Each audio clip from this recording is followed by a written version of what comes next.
Welcome back to Notes of Curiosity, exploring ideas that matter. I'm Alex. I'm Eve. Today we're going deep on a book that I think many of you probably read in high school, 1984 by George Orwell. Yes. And it's interesting because I remember reading this in high school. Right. And I think for a lot of people, this is one of the first exposures they have to dystopian literature. Yeah. Right. So we're going to be taking a look at some of the themes and the ideas in this book today. Absolutely. In terms of Orwell himself, he was a really fascinating figure, a British writer and journalist who had this really keen eye for the dangers of totalitarianism. Right. He actually fought in the Spanish Civil War against the fascists. Oh. And that experience really shaped his worldview and his writing. That's incredible. And so he really brought those experiences to this book. Absolutely. And you mentioned he was a journalist as well. So he really had a sense of, I guess, capturing truth and exposing lies. Yeah. So that seems to be That's a major theme in 1984 for sure. The manipulation of truth, the control of information. Right. The idea that in this society that Orwell creates truth is whatever the party says it is. Exactly. And that's, I think, something that still resonates with us today. Yeah, it's definitely a timely book. Yeah.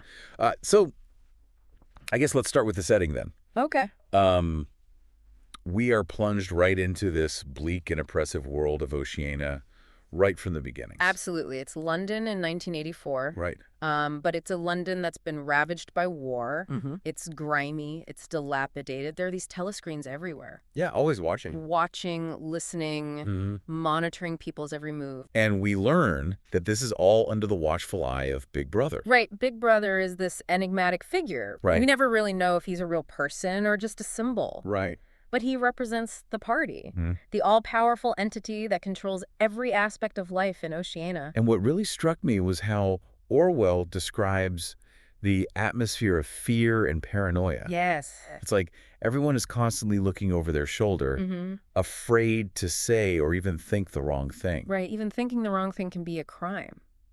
Right. Thought crime. Thought crime. That's one of the things that makes this book so chilling. It is. It's not just about controlling people's actions. Yeah. It's about controlling their very thoughts. Exactly. And the thought police Right. are always there, lurking in the shadows, ready to punish anyone who deviates from the party line. It's claustrophobic just thinking about it. It is. You can't escape the party's gaze, even in your own home. Even in your own mind. Right. That's the really terrifying part. So let's talk about Winston Smith. Okay. Our protagonist. Yeah. He's a low-ranking party member, but even he starts to question the party's control. Right. From the beginning, we see that Winston is different. Yeah. He's not a mindless drone. He has these doubts, these flickers of rebellion. And one of the first acts of rebellion we see is him starting a diary. Yes, such a simple act. Right. But in this world, it's incredibly dangerous. Exactly. Because it's a way for Winston to preserve his own thoughts, his own memories. To hold on to his own truth. Yes, and to challenge the party's control over the narrative. Well, because the party controls the past. They do. They rewrite history. They do. To suit their own agenda. As the party slogan goes, who controls the past controls the future. Who controls the present controls the past. It's chilling and so relevant to the world we live in today. It is. We see this kind of manipulation of history happening all the time. Right. It's like Orwell could see into the future in a way. He was very prescient. And I think that's one of the reasons why 1984 continues to resonate with us. So Winston starts this diary, and he begins to document his thoughts and his feelings. But he's also terrified. Yes, he knows that if he's caught, the consequences will be dire. There's that constant fear that someone is watching him. Right. That the thought police are going to burst in at any moment. And Orwell really captures that sense of paranoia beautifully. He does. It's palpable in the writing. Yeah. One of the things that really struck me was this idea of the 2 minutes hate. Yes. That's a really powerful scene. It's disturbing on so many levels. It is. Can you talk a little bit about what happens during the 2 minutes hate and what it represents? So the 2 minutes hate is this daily ritual where everyone in Oceania is required to stop whatever they're doing and watch this propaganda film that features images of Emmanuel Goldstein. The enemy of the state. Enemy of the state. Right. And this figure who's supposed to be this mastermind behind all of the party's enemies. But is Goldstein even real? That's a great question, and we never really know for sure. Right. Orwell leaves it ambiguous, whether Goldstein is a real person or just a fabrication of the party. Right. But it doesn't really matter. No. Because what matters is that he serves as a focal point for all of the hatred and fear that the party wants to control and direct. Exactly. It's like a way to channel people's emotions and keep them in line. It's a brilliant example of propaganda and manipulation. And the way Orwell describes the reaction of the people during the 2 minutes hate. Yes. It's visceral. It's like a collective frenzy. Yeah. He writes, a hideous ecstasy of fear and vindictiveness, a desire to kill, to torture, to smash faces in with a sledgehammer seemed to flow through the whole group of people like an electric current, turning one, even against one's will, into a grimacing, screaming lunatic. It's powerful writing, and it really captures how easily people can be manipulated. Yes, especially when they're in a group setting. Right. There's this sense of mob mentality that takes over. It's like people lose their individuality. They do. And become part of this collective hive mind. And that's exactly what the party wants. They want to control people's thoughts and actions and emotions. And they do it very effectively. So we have this oppressive setting. Yes. This atmosphere of fear and paranoia.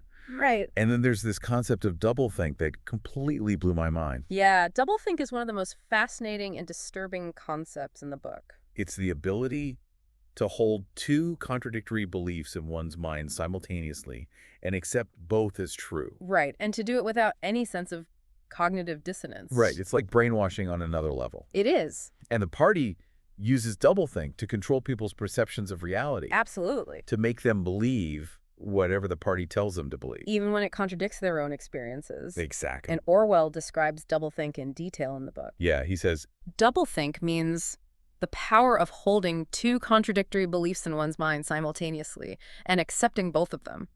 To tell deliberate lies while genuinely believing in them, to forget any fact that has become inconvenient, and then when it becomes necessary again, to draw it back from oblivion for just so long as it is needed, and then promptly to forget it again.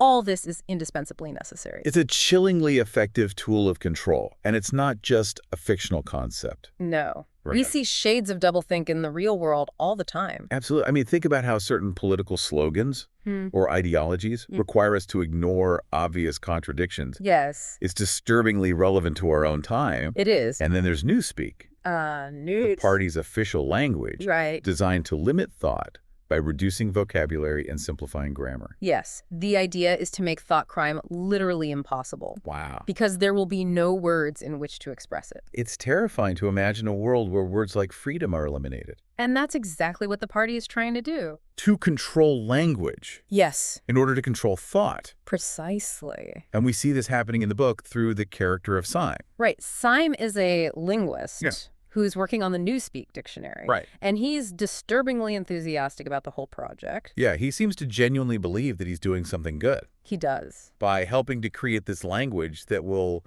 limit people's ability to think for themselves. He sees it as a way to purify language, to make it more efficient. But it's really a way to control people. It is. And to suppress dissent. Absolutely. So we have this bleak setting, this system of control. Yes. This manipulation of language and thought. Right.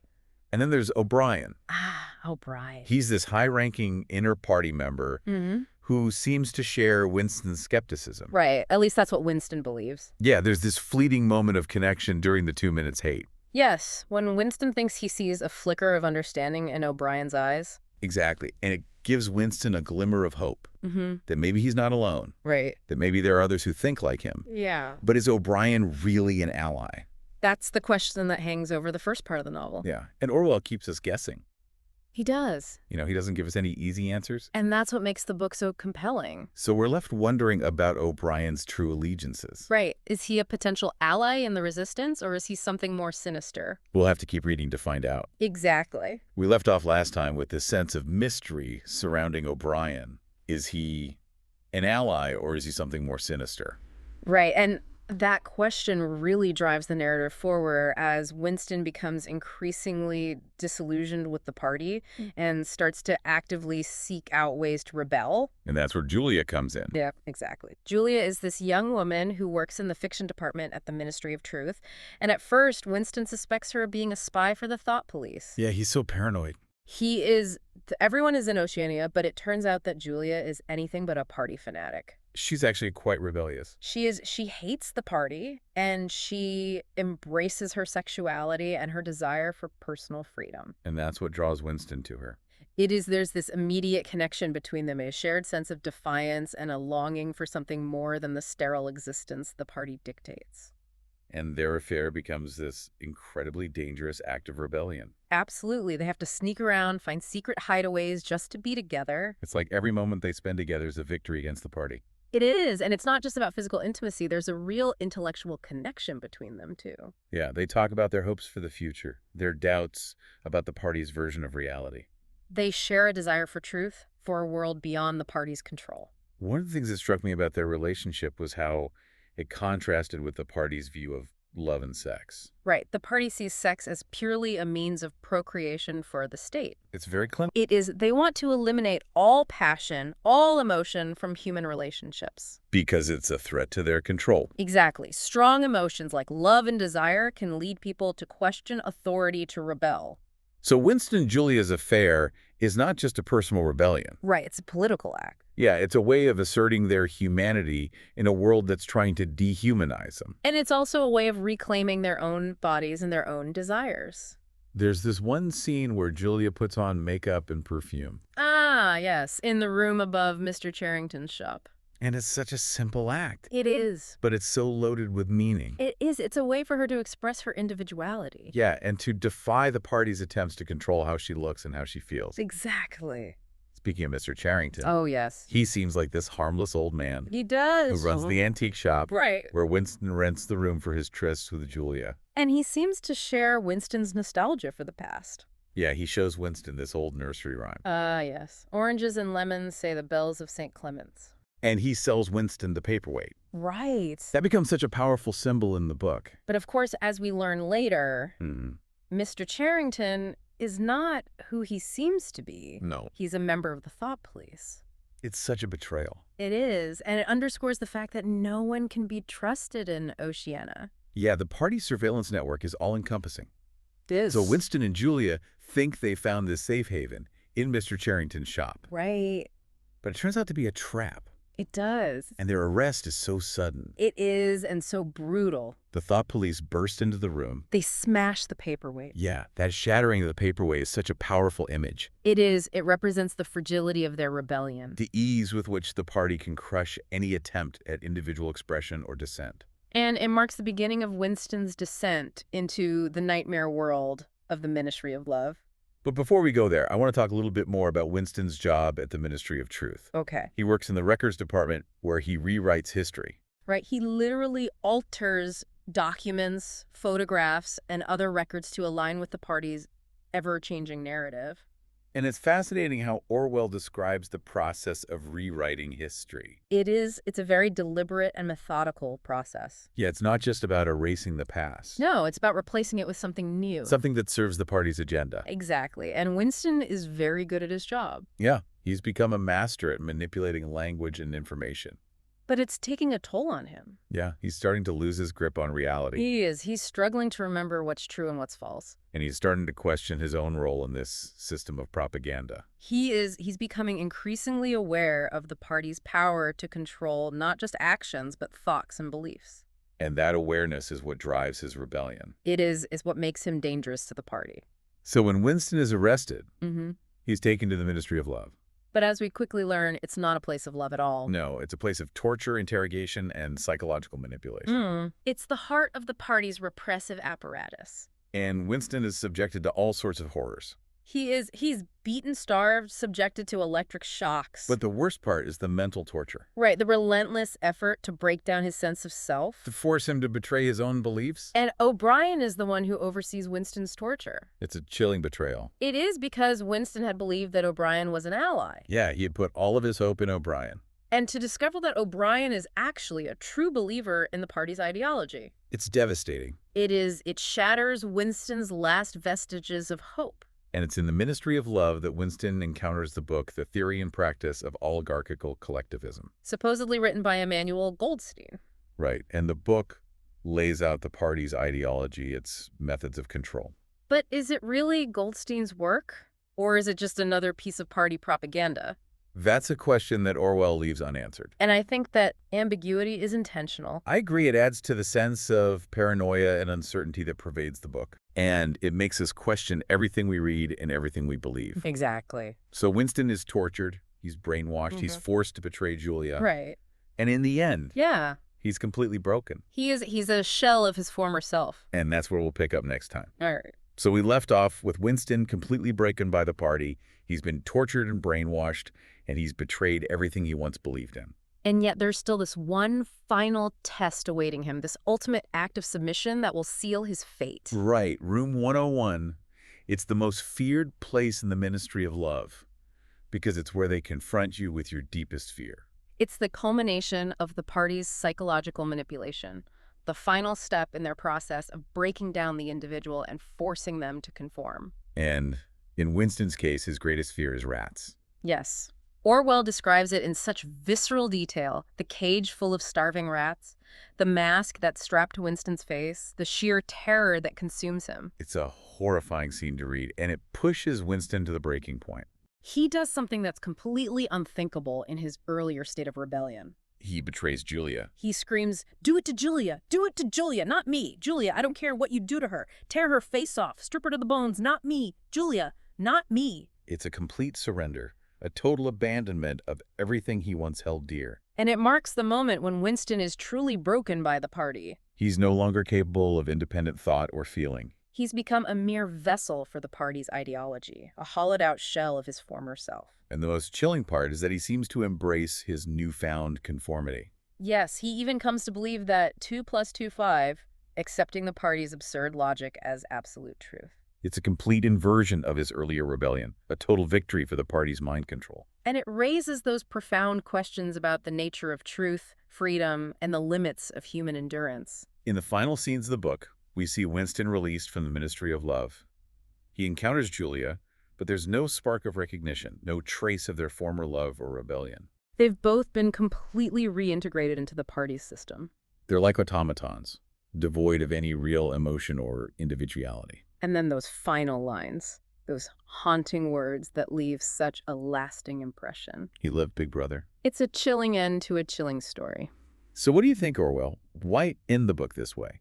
Was he trying to suggest that resistance is futile, that totalitarian regimes will always triumph? It's a complex question, and I think there are multiple interpretations. On one level, the ending is deeply pessimistic. It suggests that the human spirit can be broken, that even the most ardent rebels can be forced to conform. But on another level, I think Orwell was trying to issue a warning, a call to action. By showing us the horrors of a totalitarian society, he was urging us to be vigilant, to defend our freedoms, and to never take our humanity for granted. And it's a warning that feels incredibly relevant today in a world where we're seeing the rise of surveillance technologies, the spread of misinformation, and the erosion of democratic norms. Absolutely. 1984 is not just a dystopian novel. It's a mirror reflecting back at us our own anxieties and vulnerabilities. It's a reminder that the fight for freedom is ongoing, and that we must all play a part in defending the values of a democratic society. Well, this has been a really thought-provoking discussion. 1984 is a challenging book, but it's also an incredibly important one. It forces us to confront uncomfortable truths about ourselves and the world we live in. And it leaves us with questions that we'll continue to grapple with long after we finish reading. If you haven't read 1984 yet, I highly recommend it. And if you have, it's worth revisiting. You might be surprised at how much more you discover on a second or even third reading. And perhaps you'll find yourselves thinking about it even more as you go about your day, noticing things you might not have before. Thanks for joining us on this deep dive into the world of 1984. This is Alex and Eve. We hope it sparked some important conversations and inspired you to keep thinking, keep questioning, and keep fighting for a better future. Until next time, keep those notes of curiosity flowing.